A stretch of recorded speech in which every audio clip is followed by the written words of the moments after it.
Very good evening dear students. हम लोग वापस बैक हैं नए लेक्चर के साथ और आज का टॉपिक है about balancing of any chemical reaction. हम लोग आज के इस टॉपिक में किसी भी केमिकल रिएक्शन को कैसे बैलेंस करा जाए इस बारे में समझेंगे। तो पहले टॉपिक लिखते हैं और कहानी को शुरू करते हैं।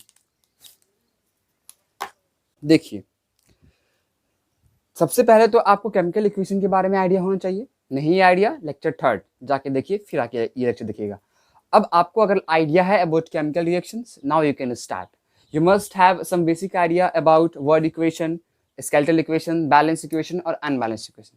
तो कोई भी जो केमिकल रिएक्शन होगा, कोई केमिकल रिएक्शन घटा, हमें उसे शॉर्ट फॉर्म में लिखना है और हमेशा इक्वेशन बैलेंस करके लिखना होता है, क्योंकि बता चुके हैं कि जब तक इक्वेशन बैलेंस नहीं होगा तो ये law of conservation of mass को वैलिड नहीं कर पाएगा। तो आप जब भी कोई केमिकल रिएक्शन को केमिकल इक्वेशन में तब्दील करेंगे तो जरूरी नहीं कि आपको इक्वेशन बैलेंस ही मिले, और बैलेंस नहीं मिलेगा तो बैलेंस करना पड़ेगा, और बैलेंस नहीं करना आएगा तो फिर नहीं कर पाएंगे। तो आज हम लोग सीखेंगे बैलेंस करना, ठीक है। तो शुरू करते हैं सबसे पहले कोई एग्जाम्पल को लेते हुए। जैसे कि बात करते हैं तो पहले कोई रिएक्शन लेंगे तब तो बैलेंस करेंगे उसको। तो एक रिएक्शन देखिए, reaction of carbon and oxygen, reaction of carbon and oxygen, ये एक एग्जाम्पल है। ये केमिकल रिएक्शन लिए हैं और इसी पे हम लोग बैलेंसिंग सीखेंगे। हालांकि अलग अलग तरह के रिएक्शन होंगे, आपको बैलेंस करना होगा, लेकिन कोई एक पे सीख लेते हैं, फिर जाके हम लोग अलग अलग काम करते रहेंगे। तो सबसे पहला मेरा है reaction of carbon and oxygen. तो जो भी केमिकल रिएक्शन मिलेगा, अगर सिंपल कोई केमिकल रिएक्शन दे दिया गया है तो आपको सबसे पहले उसको वर्ड इक्वेशन में तब्दील करना है। किस में तब्दील करना है? वर्ड इक्वेशन में। आइए देखते हैं पहला step, convert into word equation. यानी आपको क्या करना है कि इसे आपको वर्ड इक्वेशन में कन्वर्ट करना है। ये केमिकल रिएक्शन दिया हुआ है कि कार्बन और ऑक्सीजन में केमिकल रिएक्शन हुआ। तो देखिए क्या होता है, हम लोग क्या कर सकते हैं, कार्बन और ऑक्सीजन का रिएक्शन हुआ। अब ये आपको रिएक्टेंट दे दिया गया और आपको खुद के कंसेप्ट पे, खुद के नॉलेज पे आपको इसका प्रोडक्ट बनना होगा। तो आपको पता है कार्बन मोनोऑक्साइड बनेगा। ये आपका हो गया वर्ड इक्वेशन। ये क्या होगा आपका वर्ड इक्वेशन। हो सकता है कि आपको पहले वर्ड ही इक्वेशन दिया रहे, तो वर्ड इक्वेशन दिया रहे तो पहला स्टेप आपका ऑटोमेटिकली क्लियर हो गया। मेन जो आपका स्टेप है वो यहां से शुरू होता है। जो भी वर्ड इक्वेशन आपको मिला, या तो वर्ड इक्वेशन दिया रहेगा तो वहां से काम शुरू कर सकते हैं, और वर्ड इक्वेशन नहीं देके सिंपली केमिकल रिएक्शन दिया रहेगा तो आप उसको वर्ड इक्वेशन में लिख लेंगे ताकि इजी रहे। अब इस वर्ड इक्वेशन को आपको कन्वर्ट करना है केमिकल इक्वेशन में, वर्ड इक्वेशन को कन्वर्ट करना है केमिकल इक्वेशन में, और सुंदर तरीके से बोलो तो क्या बोलेंगे, स्केलेटल इक्वेशन में, बेसिक स्केलेटल इक्वेशन में कन्वर्ट कर दीजिए। बात समझ में आया कि नहीं आया? तो देखिए, convert word equation into basic skeletal equation. Basic skeletal equation समझ में आ रहा है कि नहीं बात? क्या करते हैं हम लोग, अब हमारे पास कार्बन है तो कार्बन को हम लोग अगर वापस वर्ड इक्वेशन में लिखना चाहे, केमिकल इक्वेशन में लिखना चाहिए, मतलब क्या सिंबल और फॉर्मूला के टर्म में, तो क्या लिखेंगे, कैपिटल सी। ऑक्सीजन के लिए O2, ये आपका हो गया रिएक्टेंट साइड, और कार्बन मोनोऑक्साइड को ऐसे लिख सकते हैं। ये हुआ आपका केमिकल इक्वेशन।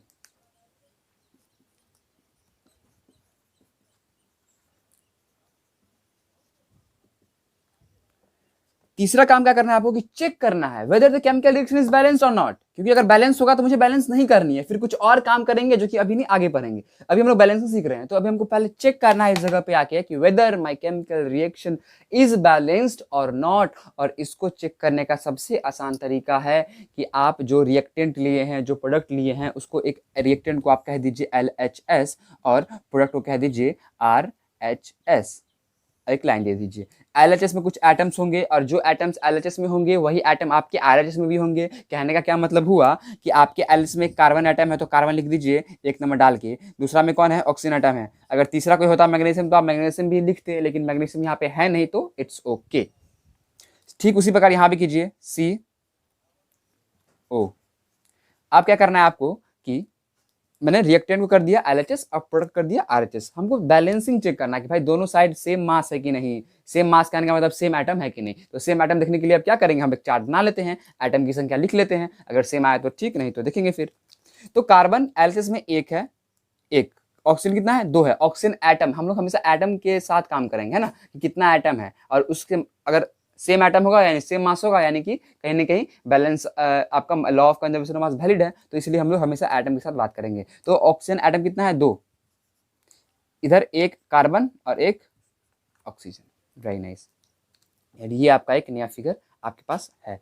तो आप क्या देख रहे हैं कि एक कार्बन जितना इसका मास होगा उतना ही इसका मास होगा, और सेम एटम है तो ये बैलेंस कंडीशन शो कर रहा है। और ऑक्सीजन इधर 2 है और इधर क्या है, 1, यानी यहाँ पे 1 ऑक्सीजन कमी है। अगर यहाँ पे ऑक्सीजन 2 हो जाता बाय द वे तो 2 इधर 2 इधर, इक्वेशन कहते बैलेंस्ड। लेकिन ये इक्वेशन बैलेंस्ड नहीं है, ये बात समझ में आ गया। अगर आपको ऐसा कोई रिएक्शन मिलता है जिसमें कि इक्वेशन आपको ऑटोमेटिकली बैलेंस मिले, for example Zn plus H2SO4 को रिएक्शन करवाएंगे, ZnSO4 बनेगा और साथ में H2 बनेगा, ये इक्वेशन नेचुरली बैलेंस्ड रहता है। तो इसमें हमको कोई बैलेंस करने की जरूरत नहीं पड़ती है, इसमें कुछ चेंजेस करते हैं और हम लोग काम चला लेते हैं इससे।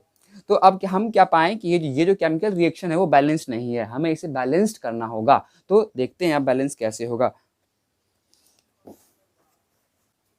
अब आप लोग को ध्यान से और देखने की जरूरत है ताकि हर एक चीज समझ में आए। ये इक्वेशन बैलेंस नहीं है। अब बैलेंस करने का प्रक्रिया शुरू होता है यहाँ से। अब ये जो अब आपको बता दे तुरंत, जैसे कि वैसे मैंने जूम के ऑनलाइन क्लास में, लाइव क्लास में मैंने आपको बताया था कुछ बातें, वहाँ भी चलता डिस्कशन, तो वहाँ मैंने बताया था आपको कि जो केमिकल रिएक्शन का जो बैलेंसिंग है वो 3 तरीके के होते हैं। एक का नाम है हीट। अब बैलेंसिंग हमें बैलेंस करना है। अब यहाँ पे आके आपको 3 प्रोसेस है। कितने प्रोसेस है, 3 प्रोसेस। आप यहाँ से 3 प्रोसेस के साथ शुरू कर सकते कहानी। एक का नाम है हीट एंड ट्रायल मेथड, दूसरा का नाम है मैथमेटिकल मेथड, और तीसरा का नाम है oxidation number method. Oxidation number method.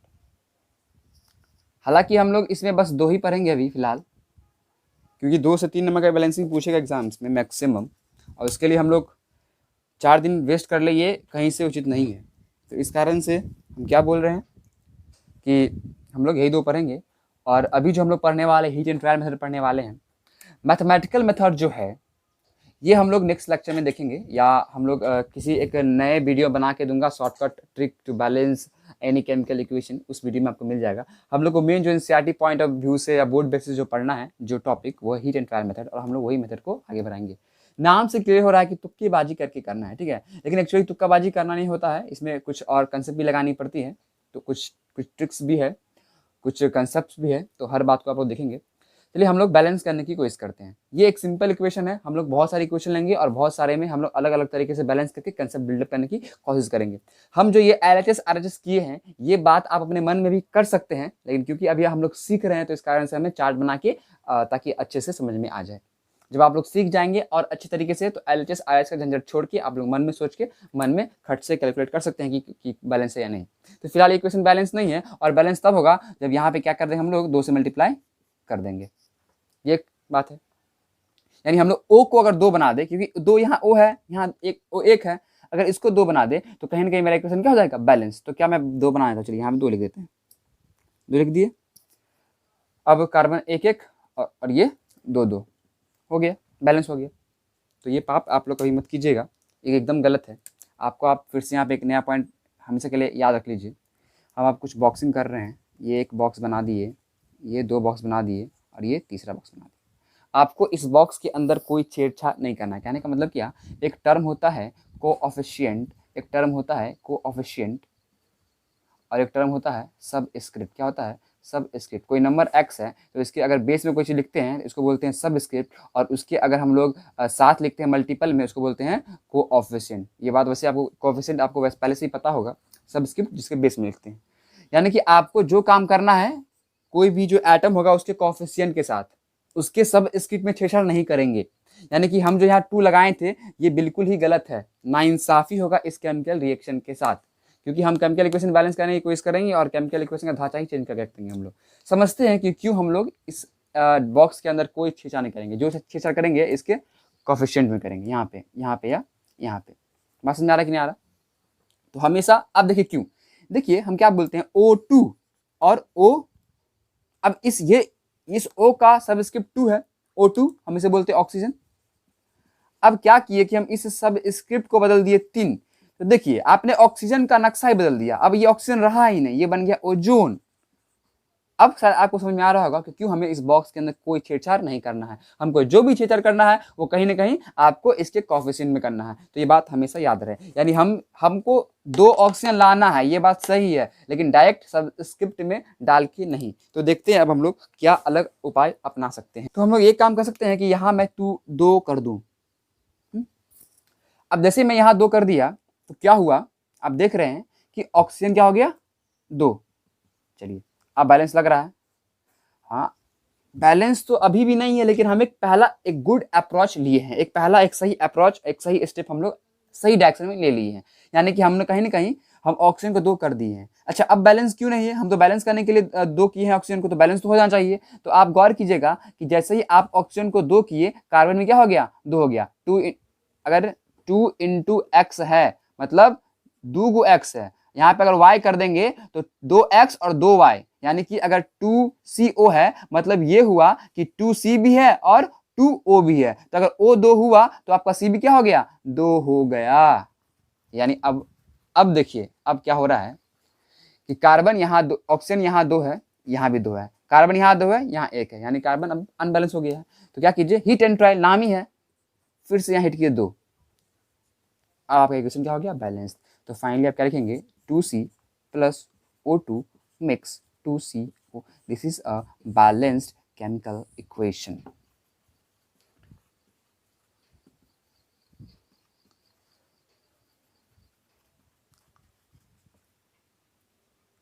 एक हम लोग का कहानी खत्म होता है यहाँ पे आके। अब कुछ एग्जांपल्स जो कि हम करवाए भी थे आपको पहले कहने का मतलब जूम क्लास पे, और कुछ और अब खुद से करेंगे, यहाँ पे हम टाइम वेस्ट नहीं करेंगे एग्जाम्पल्स के तौर पे। अगर आपको प्रॉब्लम होगा तो हम लोग जूम क्लास पे ही कर लेंगे। फिलहाल यहाँ देखिए,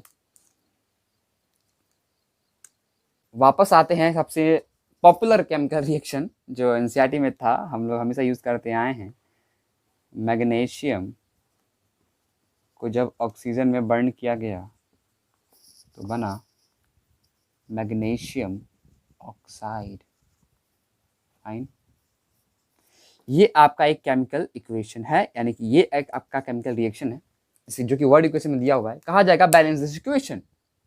तो पहला स्टेप क्या लेंगे हम लोग, इसको हम लोग चेंज करेंगे किसमें, तो मैं बता दूं कि अभी बहुत सारी बातें बची हुई हैं, तो आप लोग अभी से नहीं घबराएंगे कि कुछ सर छोड़ दिए, हर एक बात बची हुई है और आपको धीरे धीरे हर बात समझ में आएगा।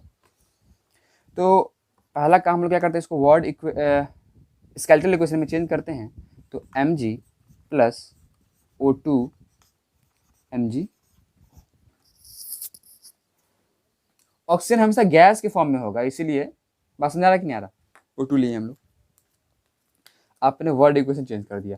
फिर आपको चेक करना है कि वेदर दिस इज बैलेंस और नॉट, तो LHS RHS करेंगे, आपको पता ही है कौन कौन एटम है। तो एक है Mg और एक कौन है O।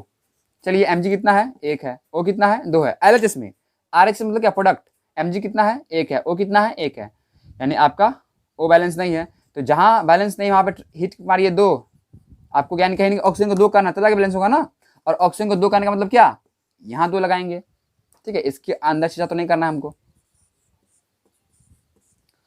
चलिए अब जब ऑक्सीजन 2 हो गया तो आप फिर से देखेंगे कि मैग्नीशियम भी 2 मल्टीप्लाई अपने आप हो जाएगा, तो मैग्नीशियम को 2 करना पड़ेगा, तो यहाँ से 2 कर देते हैं, हो गया balance equation. 2Mg + O2 makes 2MgO। Fine, एकदम सही है, बैलेंस कर दी हम लोग। अब क्वेश्चन ये उठता है, जैसे कि मैं अब नेक्स्ट एग्जांपल लेता हूँ, फिर आपको समझ में आएगा।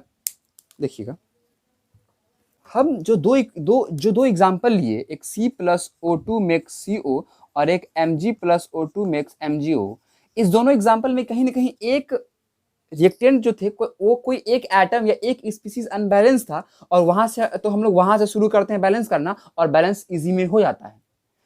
अब नेक्स्ट कुछ एग्जांपल जो ले रहे हैं इसमें आपको जैसे लेके मैं दिखाता हूं, जैसे कि एग्जांपल देखिएगा Mg plus HCl, Mg plus HCl mix MgCl2 plus H2 gas निकालता है। Very nice. ये केमिकल इक्वेशन है, ठीक है, स्केलेटल इक्वेशन है। वैसे हम लोग एक स्केलेटल इक्वेशन से बात शुरू करें, चलिए पहले अब ये जो इक्वेशन जरा हम देखते हैं, अच्छा ये इक्वेशन बैलेंस है कि नहीं, फटाक से बताइए। तो आप मन में बता सकते हैं, देखिए कैसे, Mg1 Mg1 H1 H2 unbalance, Cl1 Cl2 unbalance. भाई हो गया अनबैलेंस, बात समझ आ नहीं आ रहा।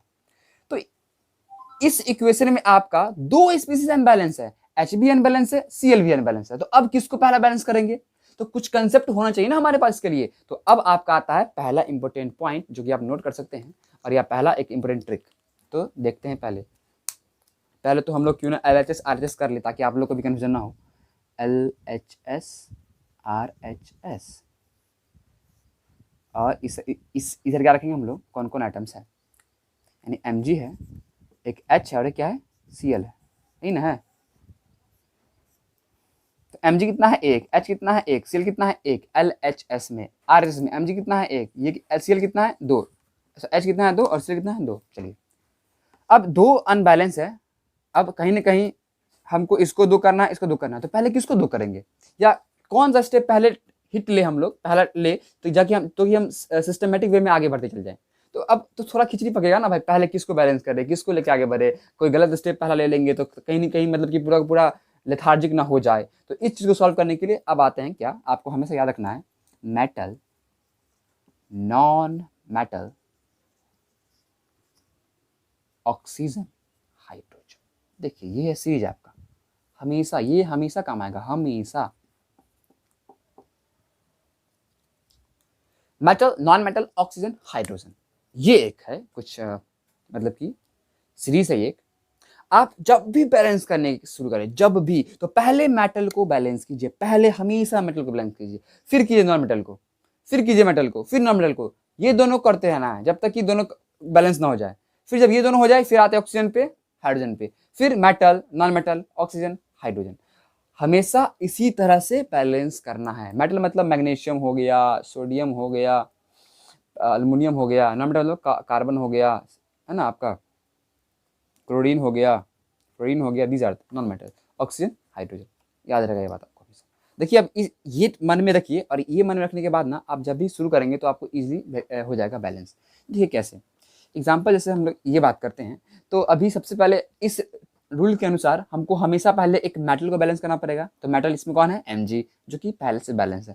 मेटल बैलेंस है, कहाँ आते हैं, नॉन मेटल पे। नॉन मेटल ऑक्सीजन और हाइड्रोजन को छोड़ के, तो ये दोनों भी नॉन मेटल है, लेकिन ये दोनों लिस्ट में ही है। तो नॉन मेटल ऑक्सीजन और हाइड्रोजन को छोड़ के, तो हाइड्रोजन हमारे पास है, तो इसको हम नॉन मेटल में भी गिनती नहीं करेंगे। हमको नॉन मेटल में ऑक्सीजन और हाइड्रोजन को छोड़ गिनती करना है, क्योंकि ये तो लिस्ट में डाला हुआ है।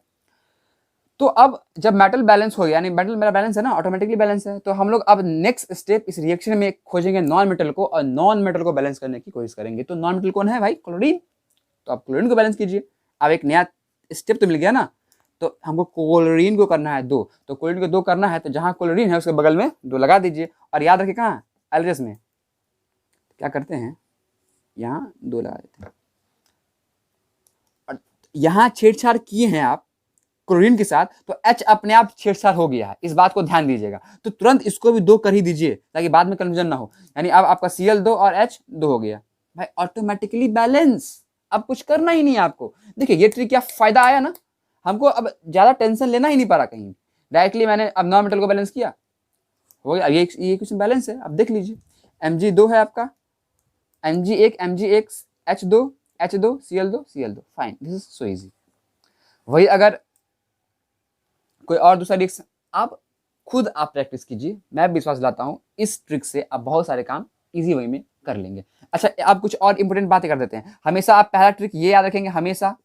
दूसरा क्या याद रखना है कि हो सकता है कभी कभी मेटल आपको मिले और मेटल दो जगह मिल जाए बाय द वे, तो आपको हमेशा एक बिग मॉलिक्यूल के साथ कहानी शुरू करना है। किसके साथ शुरू करना कहानी? बिग मॉलिक्यूल की, यानी जो बहुत बड़ा मॉलिक्यूल होगा हमेशा आप पहले उसको ही बैलेंस करने की कोशिश कीजिए, है ना। या मेटल भी कहीं पे है तो आप हमेशा एक ऐसे मेटल को बैलेंस करो जो कि बिग मॉलिक्यूल के साथ आया हुआ हो, जैसे कैल्शियम कार्बोनेट CaCO3, है ना, बड़ा सा मॉलिक्यूल है।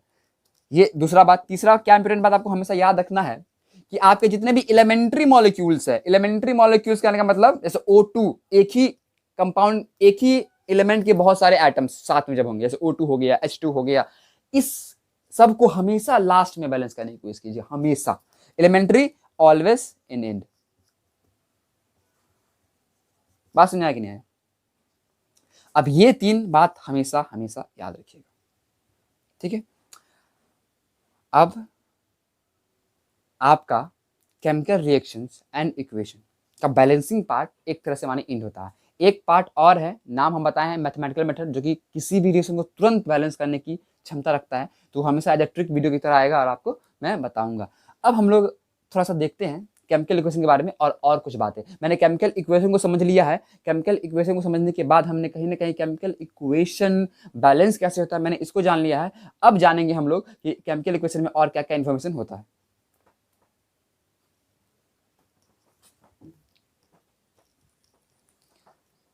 वैसे आप नेक्स्ट लेक्चर के लिए भी वेट कर सकते हैं, तो हम लोग ये सारी बातें नेक्स्ट लेक्चर में देखेंगे, ठीक है।